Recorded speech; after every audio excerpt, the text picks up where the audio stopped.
welcome to another exciting edition of the Plumbing 101 show. My name is Willem. I'll be your host.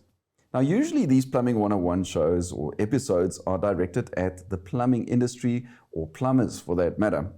But today's episode will be more focused on the consumer, and we'll be talking about stuff like what you should be aware of before going on holiday and how plumbing in your house really works. Just a couple of tips for the consumers, specifically now that it's holiday time and we may be going away for a couple of weeks, leaving our homes behind. Now, with me for this episode, I have my co-presenter, Mr. Richard Baillie. Richard, a warm welcome to you, and thanks a stack for your time and effort in joining me. Yeah, Willem, thank you very much. We do a couple of podcasts together. We've collaborated live in studio a few times as well, and it's always a pleasure and it's always a privilege. So thanks very much for having me. So much so, or so much more, when we're directly talking to the consumer, hey?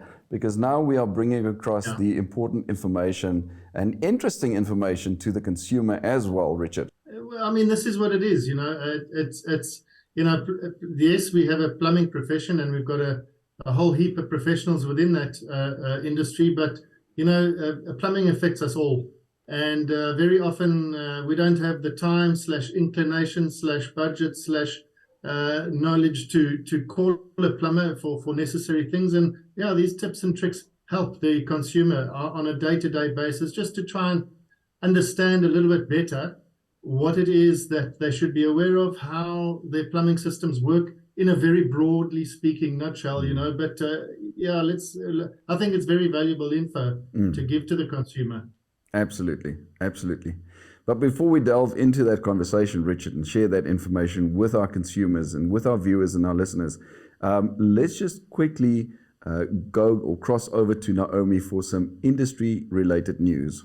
We'll be right back after the news.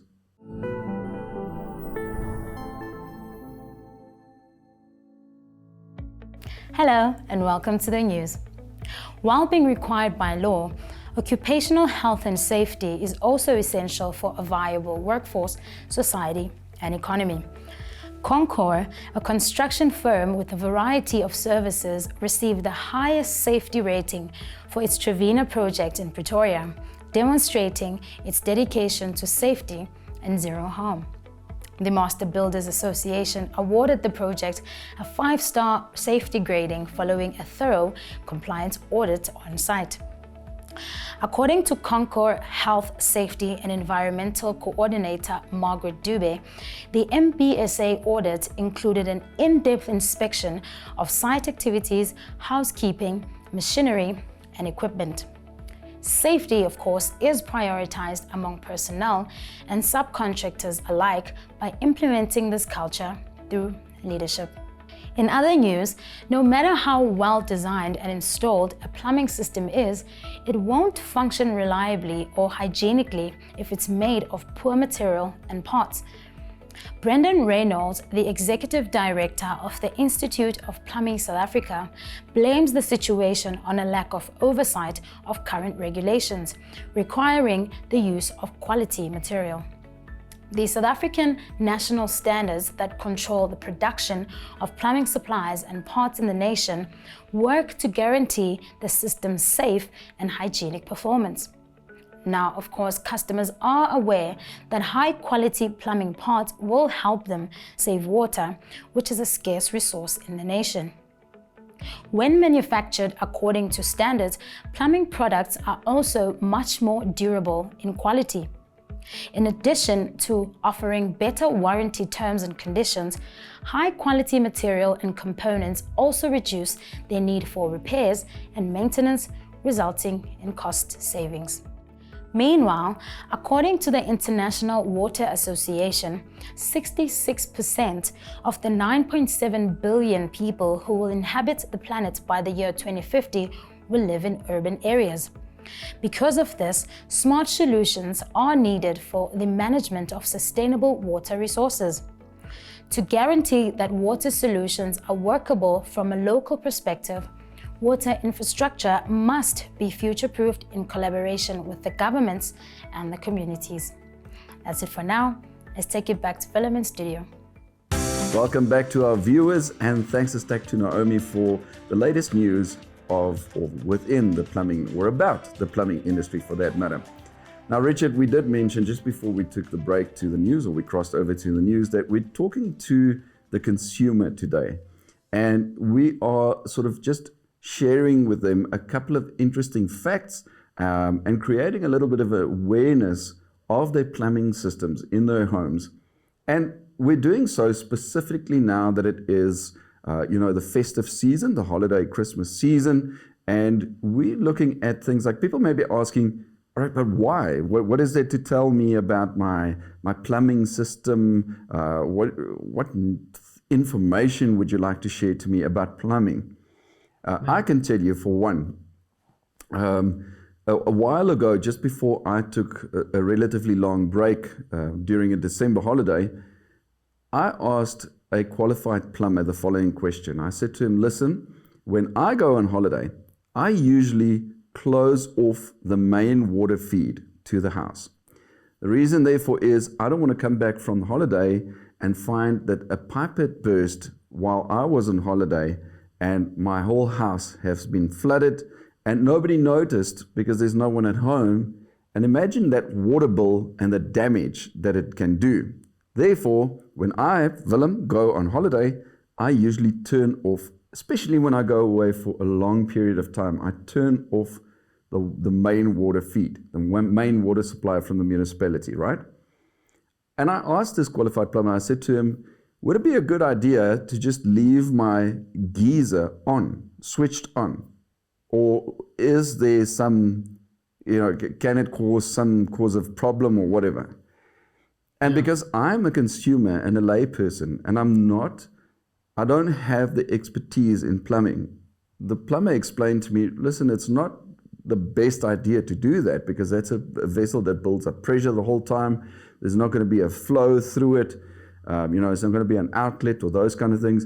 And he explained to me in the technical terms, in layman terms, the technical details of why it's not perhaps the best idea of leaving your geyser on when your main water feed or your main water supply has been turned off. Now, Richard, I'm sure that from your perspective, there could be a couple of other factors or a couple of interesting things that you could share, or tips or advice you can give to our consumers about what to look out for, what can be left on, what should be switched off, and those kind of things before they go away and leave their homes, alone for a long period of time. Yeah. So, I mean, I think you've answered half of what I was going to say anyway, but no, you've touched on a very, very important one. I was definitely going to talk about your hot water cylinder. So the hot water cylinder is something that we must understand is a pressure vessel. It actually falls under the Pressure Vessels Act, which is in the realm and under control of engineers, qualified engineers. The only reason that us as plumbers are allowed to install geysers up to a certain size is because there are very specific standards, installation standards that we need to follow, so the thing needs to comply. That aside, it is still a pressure vessel and it has a source of heat which is controlled, but it's controlled by fallible instruments and components, and these things fail. So I would definitely switch off the electricity supply to my geyser. Yes, you're probably putting it at a slight, you're creating a slight risk in having this hot water in your home while you're not there. But moreover, and I think more importantly than that, is the savings in energy. Why keep 150 to 200 liters of water hot for 2.5 weeks? What for? Yeah, if nobody's going to use it, if nobody's going to be there to use it. No, 100%. So switch it off. It's a no-brainer. Now, we must also understand that plumbing systems are also fallible. And you mentioned switching off the water supply. So that is also 100% recommended. You touched on burst pipes. Yes, you can have a burst pipe. But more often, leaks occur that are less well, they smaller leaks, but they build up over time, especially less noticeable. unattended. Less noticeable. Yeah. Now you get things like pressure surges and everything like that. And I mean, the question is, what is the chances of this happening to me while I'm on holiday? The 2.5 weeks that I'm on holiday, why am I? What's the risk there versus the 11.5 months that I'm at home? I mean, what's the chances? Well, there is a slim chance, but it exists. Things like pressure surges can occur. We've come across leaks that are less conspicuous and less expected than the commonly thought of burst pipe. It's not always a burst pipe.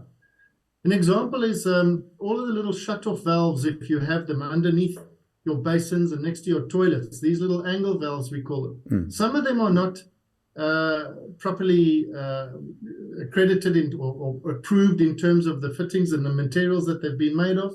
Some of them are pewter and with pewter alloys, and these corrode and they simply pop off. And I've seen it, not once, probably half a dozen times. And they simply just disintegrate and they are no more. So now you've got a full bore, half-inch, full-on pressure water supply running for 2 weeks. And what invariably happens is neighbors see water literally running out of your front door, your back door, and have to phone a plumber, and they have to break in to rectify the problem. And it's happened. It's not uncommon. So there is no doubt in my mind that you should switch off the water supply to the property as well as the electrical supply to the geyser. Other things that can go wrong, if it's not a burst pipe, if it's not a broken valve or something like that, something in the geyser could malfunction, let's say, and cause continuous and unwanted and unnecessary overflow.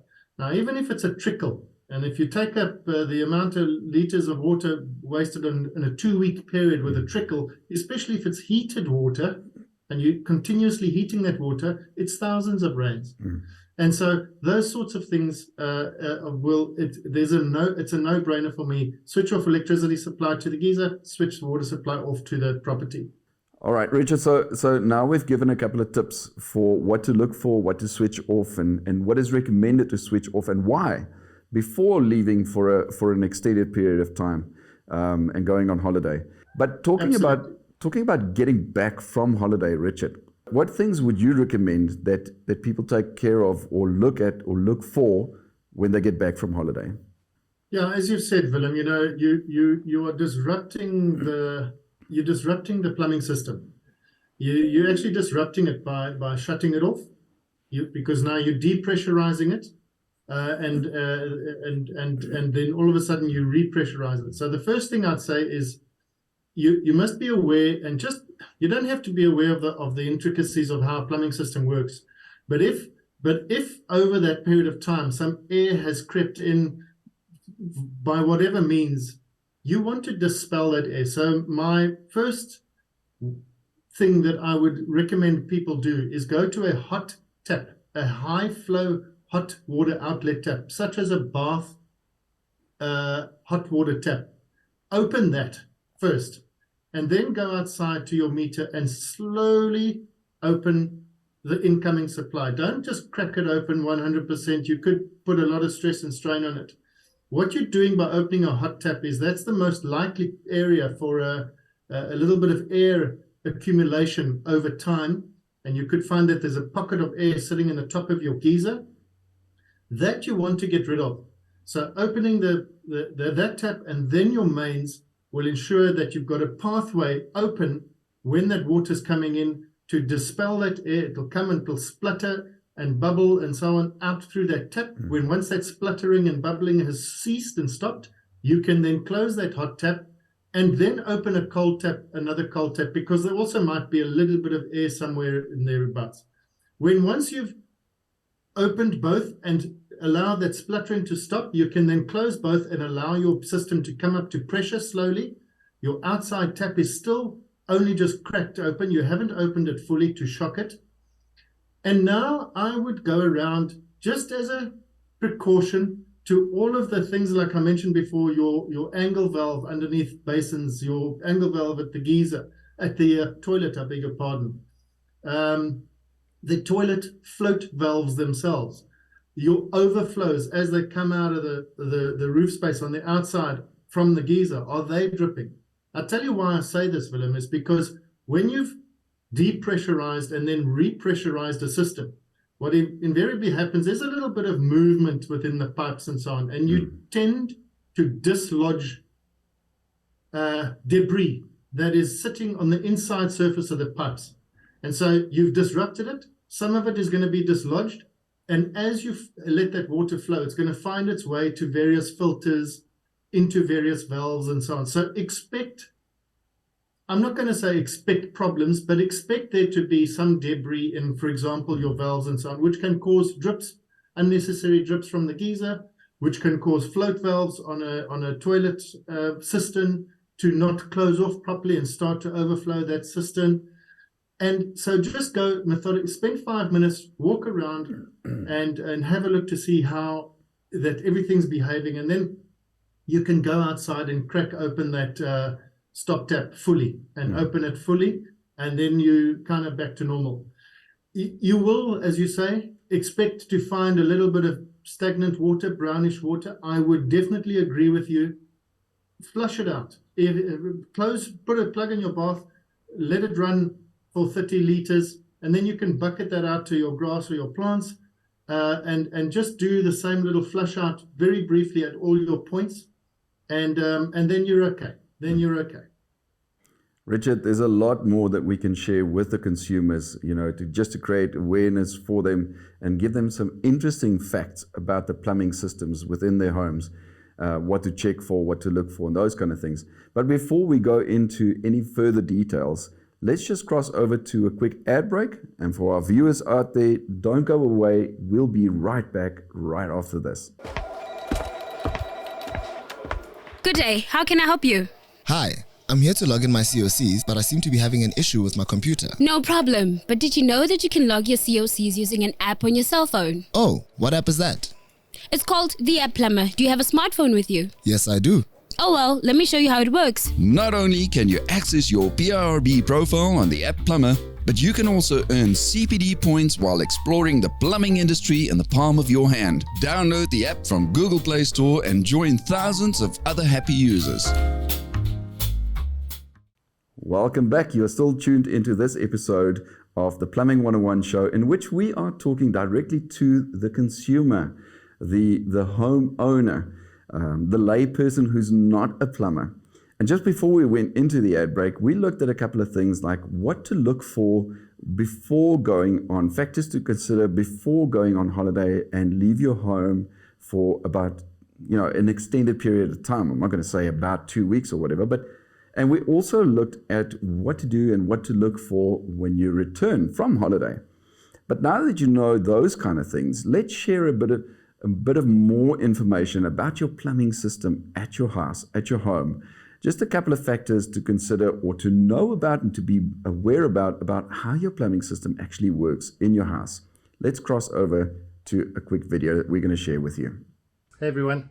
So what I'm going to try and do is just go through a few things that you can do when you leave the house for a couple of days, go on holiday, go on a weekend away. So let's get started. Just a couple of plumbing tips that would probably be advisable.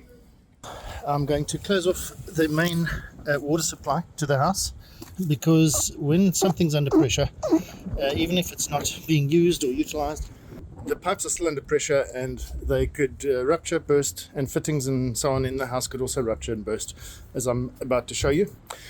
The next thing I would suggest is to switch off the electrical supply to the geyser. So there it is there. I'm going to switch that off. And now I've got no water pressure incoming and I've got no power to the geyser. The reason we shut off the power because in the event, well, two things. Number one, it heats up continuously. So you don't want to have to keep that water hot for extended periods of time. It will simply waste energy. That's number one. And number two, other things can go wrong in the geyser. You could, get an element malfunction, a thermostat malfunction. You could be experiencing fire. You could get an overheating geyser and that sort of thing. And now that the main supply has been shut off and the electricity has been shut off, I'm going to relieve the pressure of the system. So I'm opening the hot tap and I'm just going to open it and it will stop. That's the residual pressure in the system, which will leave to drain. It will stop eventually. Just to show you why we want water to be switched off, not only the pipes in the walls, but these sorts of things that are prone to leaking, to degradation, and to I've seen them pop off 100% without any explanation. The brass ones usually don't, but you do get ones that are made out of pewter and they can just pop off. And the last thing you want is to come home to a flooded house.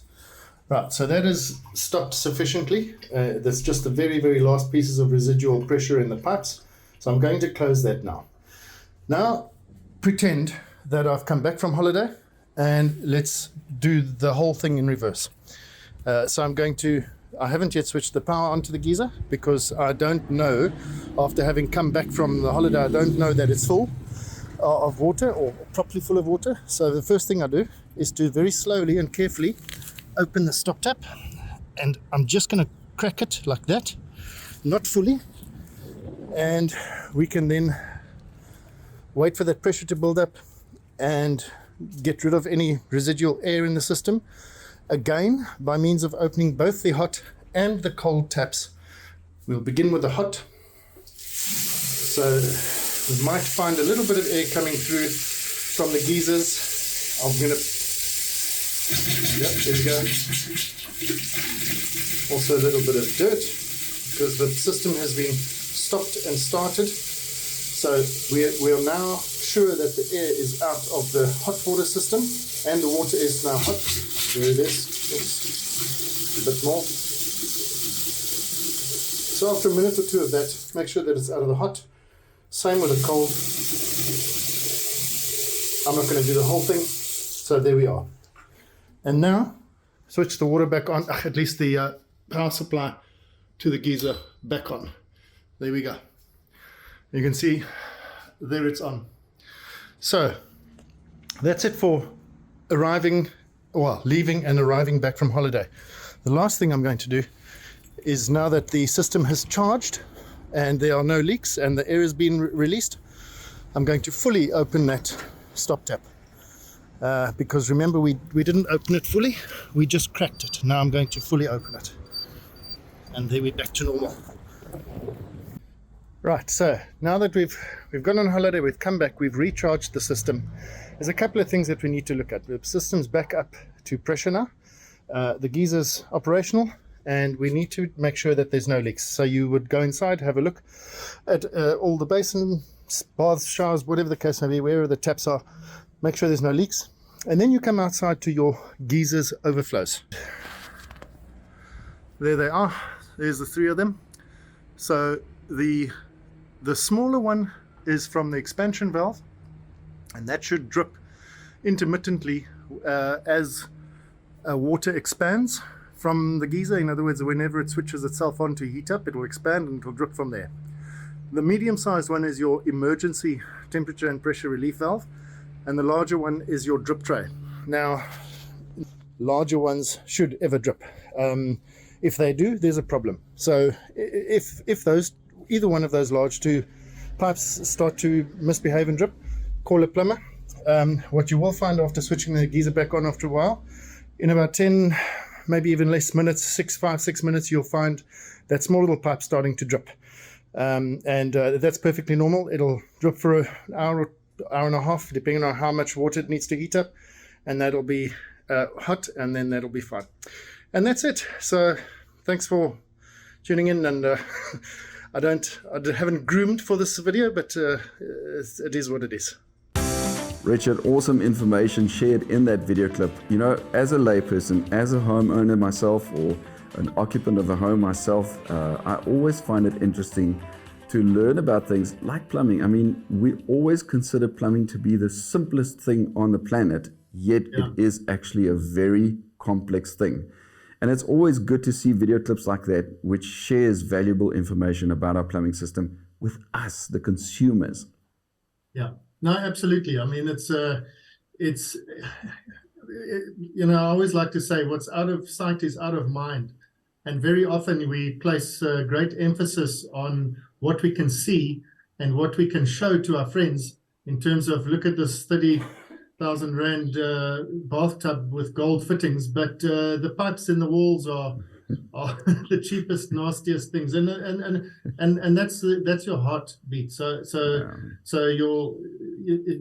it's just important to realize that there's more than meets the eye within a plumbing system, and it's the same with anything, I suppose. But being a plumber, and we're talking about plumbing, so there's much more than meets the eye, and it's much more than aesthetically pleasing. It's functional, and you've got to make sure that things are functioning properly, and otherwise you run into problems, and the problems cost huge money to rectify, because you're talking about the structure of the building that you're going to have to break and change and so on. And so the structure of the building and a system. The plumbing in your house is a system. If one thing breaks here, it's going to affect the other thing there. Yeah. Richard, we're going to hop into another ad break quickly. So for our viewers, please don't go away. Do stay tuned. We'll be right back right after this with some more interesting facts about plumbing in your house.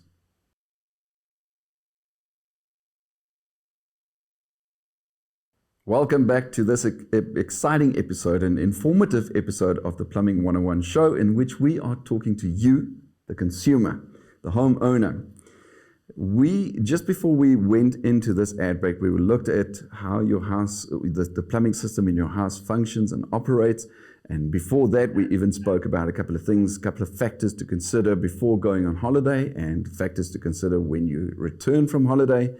But for now, I'd like to speak about something more interesting, something more, a little bit more important, well, equally important for that matter. Richard, a COC, a certificate of compliance. Let's say, for instance, consumers have a plumber out to come and repair or install something at their premises, at their homes. A COC, a certificate of compliance, what exactly, where does that actually fit in? And why is it important for the consumer to know about that? Willem, it's as the name implies, it's a certificate of compliance. I don't think we need to go into the very depths and intricacies of exactly how and what it means and unpack the law from a compliancy perspective. But it's not as clear cut as it may seem. I'll just mention that a COC issued does not mean necessarily that everything is perfect. Yeah. What it should then contain is that which is not compliant and not perfect. It should be written down and listed. So it can be a certificate saying these things are compliant, and here's a bunch of things that are not so compliant, which we, for whatever reason, can't rectify. So it's a piece of information, a vital piece of information for the homeowner, and it's a legal document, and it's been issued by a registered plumber. And the thing is that the plumber is registered, and he has issued it on the back of a set of agreed upon rules, regulations, constitution, etc., within the PIRB, the professional body. And that means that there's recourse. There's peace of mind for the consumer. If something is not, it doesn't correspond, or a statement was made on the certificate that turns out to be not correct, there is recourse. There is recourse through the PIRB, and that is, for the consumer, in and of itself, peace of mind. There's another little factor that comes into it. And you might say, okay, well, so what? I mean, anybody can give me a piece of paper saying the same things as this certificate does. So what is they can. What is the actual value of that piece of paper, that certificate that you are issuing? What's the value? What's behind it? What's the value? And what happens when things go wrong? So a registered plumber, I know because I've been registered for many years with the PRB, it's reasonably tricky to keep up with things like CPD. Okay? CPD means that you have to continuously, as CPD stands for, the acronym is Continuous Professional Development. You've got to continuously and involve yourself in the industry. You've got to attend meetings. You've got to attend training. You've got to do stuff and that means that you're involved, and that means that you're current, and the information and the skill sets that you have, for all intents and purposes, are premier. Up to date. Within the plumbing community in the country, and that's just the fact of it. So that one thing, that this continuous upskilling of the registered plumbers within the PRB, coupled with an agreed upon set of parameters when you issue that certificate, means that you as the homeowner, that's a peace of mind in a nutshell. Here's the next question. What could or what should be done when non-conformances are noticed by the plumber, and then he lets the customer know? I mean, is there something that the plumber himself can do about it, maybe fix it or offer to fix it? Is it that the customer can go and call back the previous plumber who worked on their property to come and fix it? What could and should be done when non-compliances are noticed? You need the facts. Homeowners typically, and I'm not saying everybody, but homeowners are typically not proficient in plumbing. Mm-hmm. They might feel that they know what is wrong, but often miss details or fall short of the mark in terms of properly diagnosing what in fact is wrong, what is non-compliant, and what the consequences thereof are. So the starting point for me is to get a properly experienced and qualified plumber in there to give you a thorough report. So now you have a document in front of you with a bunch of facts in there, and you can say, this is not compliant, that, the next thing. And here are the reference to the South African national standards showing that. There is also usually in these reports an explanation as to what the consequences of these non-compliances are. Once you have that, now you can start to ask the correct questions of whoever is deemed to be responsible for or should have picked it up, or whatever the case may be. And each case is completely different, Willem. So I'm not going to try and paint a specific scenario. Absolutely. But you now can ask the correct questions to the correct people. You must also understand the role and the obligation of a plumber. When a plumber, let's talk about the professional plumber that is registered with the PRB, that goes out to, let's say, replace a geyser. What is his obligation? His obligation is to do, as we've now just discussed, we've fleshed it open, either get it right or make written notes. Okay, so now that is according to the Consumer Protection Act and according to the South African National Installation Standards for Plumbers. He has fulfilled his obligation, that plumber. He is not obliged to, at his cost, rectify your entire home's plumbing. That's not going to happen. To make it compliant. He is obliged to let you know about it. He was the last professional there, and so he's got to say and alert you to all these things. So that then, with that information, and make no mistake, in certain cases, that information is a highly valuable thing to have. And in some cases, it can cost tens of thousands to acquire that information if you get an independent report going. But with that information, you now can start making the decisions and asking the questions of the correct people. And that's what I'd advise them. Mm. Richard, we are running out of time for this specific episode.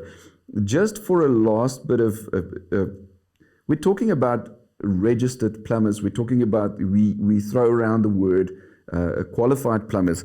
What important factors should consumers out there take into consideration when they make use of plumbers for plumbing services?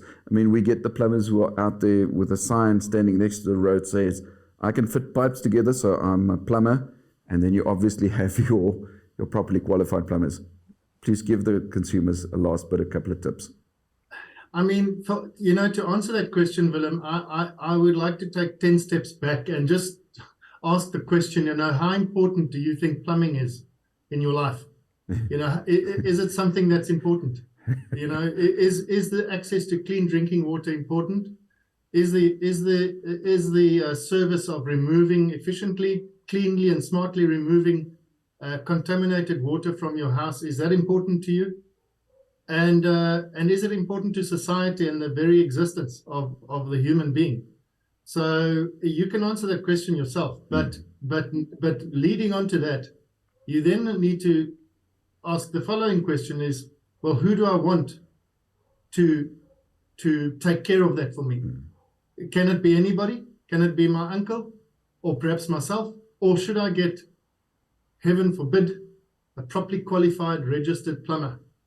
And so, Willem, we've said it to death, and the facts are the facts. There's the death rate of individuals globally and in this country.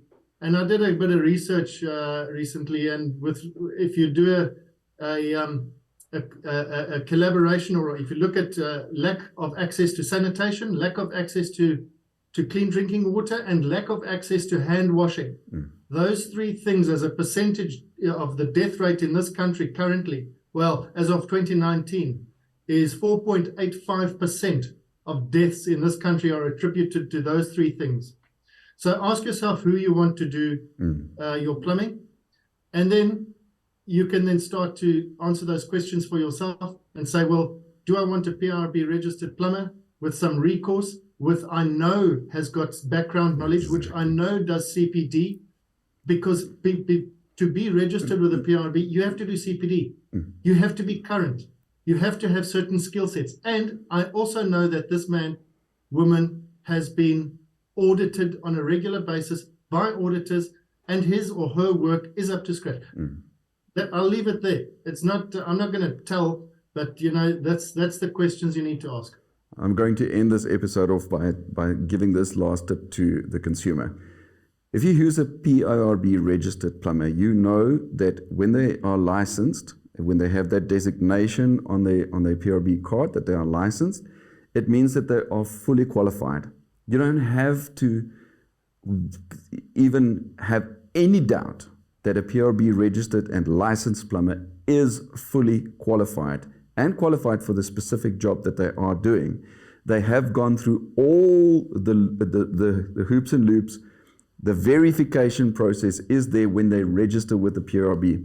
And like Richard also said, CPD, Continuous Professional Development, which means that you are using a plumber that are current and up to date with their skill, their trade, and what goes on in the plumbing industry. In other words, they'll be using the latest and most effective and cost-effective materials, tools, equipment, and parts for their and compliant parts as well.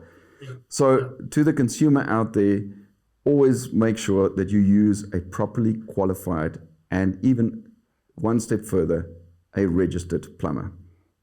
Richard, thanks a stack for the information that you've shared with us. We do carry a lot of value out of that.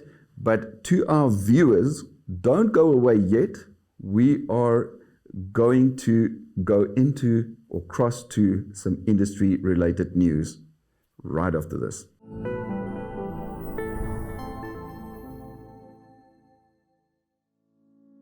Hello and welcome back to the news. Champions for Charity is fast approaching, and this is a call to action for all role players within the plumbing industry to take a stand and join the fight for charity. C4C sponsorships are still up for grabs, so be one of the sponsors for the 2023 C4C event by visiting www.championsforcharity.co.za. And lastly, the festive season is upon us. Please do note that the PIRB will be on skeleton staff for the week of the 19th to the 23rd of December, closed between Christmas and New Year, and then back on skeleton staff from the 3rd and the 6th of January 2023. But before I go, on behalf of the Plumbing 101 team, we would like to thank you for watching our show and also wish you and your family a great festive season. Until next time, take care.